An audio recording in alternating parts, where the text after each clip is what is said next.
How's it going, guys? It's Najam. Welcome back to another video.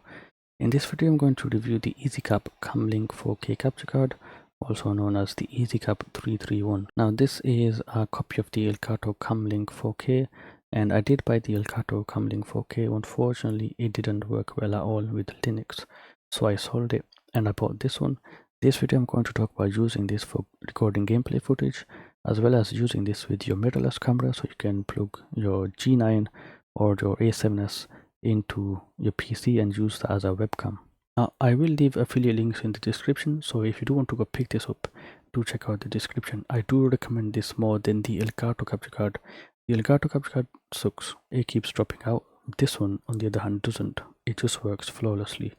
Right now I'm using this with my Panasonic G9 for the webcam, but I will talk about the gameplay footage as well. So without further ado, let's get into it. Now I'll start by going over the specifications. This is running on the USB 3 interface, and it has a HDMI 1.4 on the back. Because this is a old capture card, this means it's going to be limited to 4K 30 FPS input. Let's talk about the maximum recording resolutions. You can record in 2160p 30 FPS. You can also record in 1440p 60 FPS, and you can also record in 1080p 120 FPS.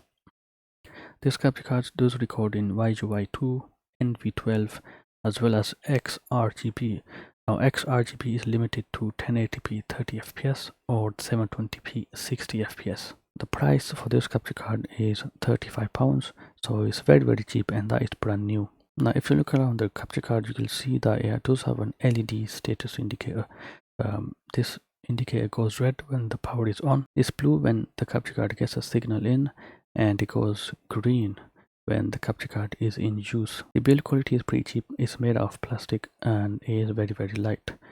Now this capture card is very easy to use, it's plug and play, and it's also UVC compliant, and I'm using this in Linux, so if it works with Linux it's probably going to work with everything else. Because it is UVC compliant, you can use this in Discord or pretty much any application, because it does just come up as a UVC compliant device. It comes up as a webcam, sorry, and you can use this with pretty much any application. Now there are a few things to note. Obviously, if you want to record in 1080p 120 FPS, you will have to use 420, not 422. If you do use 422, it's limited to 1080p 60. 120 FPS is only available in 420 subsampling. This capture card also does record audio, so if you do have a microphone plugged into your camera, the audio will come through and it's going to be in sync. The only thing is the video is delayed by 50 milliseconds, and I'll talk about that in just a moment. Now I'm going to talk about what I like about this capture card and what I dislike. So I do like the price, it's very cheap. I do also like the quality of the recording, it looks very nice, and also this is a very easy to use capture card, so I haven't had any hassle. I've been just honestly, this capture card has given me almost zero hassle, so it's been working flawlessly. There is actually one thing to know: if you do use this on a USB hub, you might experience some dropped frames.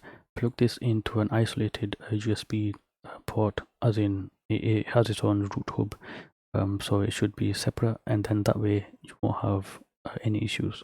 Now let's talk about what I dislike about this. First off, it doesn't have a built-in scaler, so if you're recording gameplay footage from your PC and you open up a game and it switches to a different resolution, it's going to show the information screen saying switch to the source resolution. It defaults to 1080p 60 FPS, I believe. And the other minor drawback is that it does have 50 milliseconds of delay, so the audio is going to be out of sync with the footage that's coming from this camera, this capture card. That's just minor drawback. It's 50 milliseconds, not a big deal, but it's just something to note of. Now let's talk about the big drawback in my opinion. Unfortunately, this capture card captures a limited color range, which is 16 to 235. This means it crushes blacks and it clips some whites, and I'll show you what I mean. Below you can see the screen capture footage, and above is the Ezcap.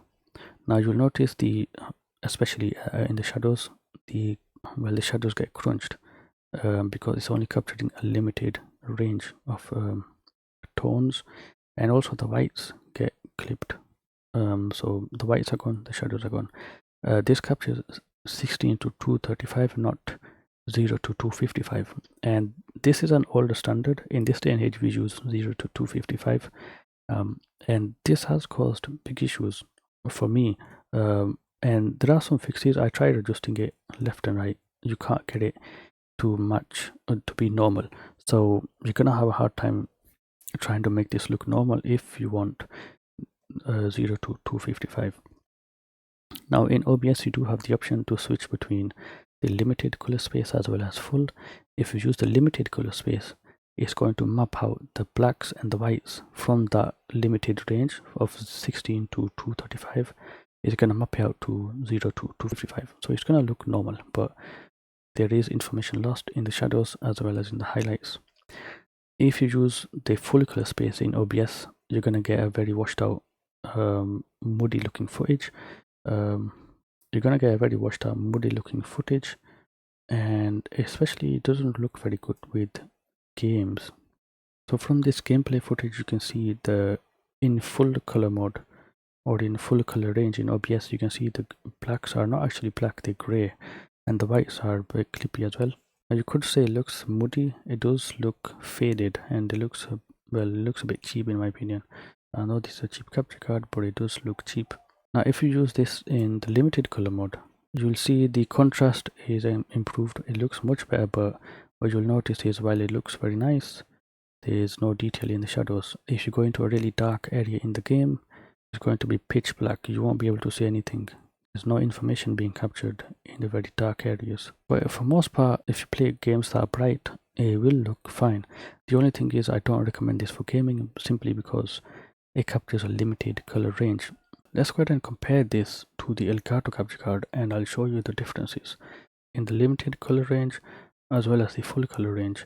I'll compare it to the Elgato footage, which basically looks like the screen capture. So the Elgato captures 0 to 255, so that's no issue. It looks basically like screen capture. It looks really good, but you can see the difference side by side. You can see that it's clipping the shadows, and there's just no information there.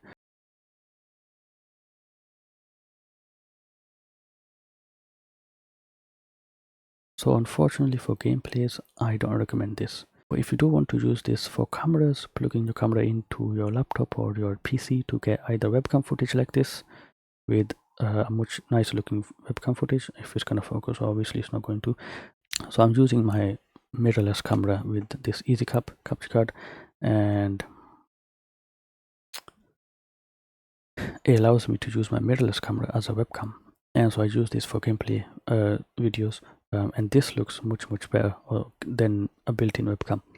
For this I do recommend it. Now this is because in cameras you can't adjust the color profile or the picture profile, and that will allow you to just reduce the contrast so it looks a bit more normal, kind of like this. So I've reduced the contrast.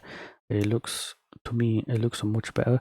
Now there is obviously some crunching going on in the black hair over here. You won't be able to see any detail in there, but for webcam footage this is a minor drawback, and you can't adjust it and work around it. If you use a lock profile, you will get more of the information in the video. So I do recommend this for webcam recordings and as a webcam usage, and that's actually what it's designed to do. But I don't recommend this for capturing gameplay because it looks really flat. It looks wrong, let's just say. Now I'll end the video here. If you do have any questions, ask me in the comment section below. Thank you guys for watching, and I will see you guys in another video.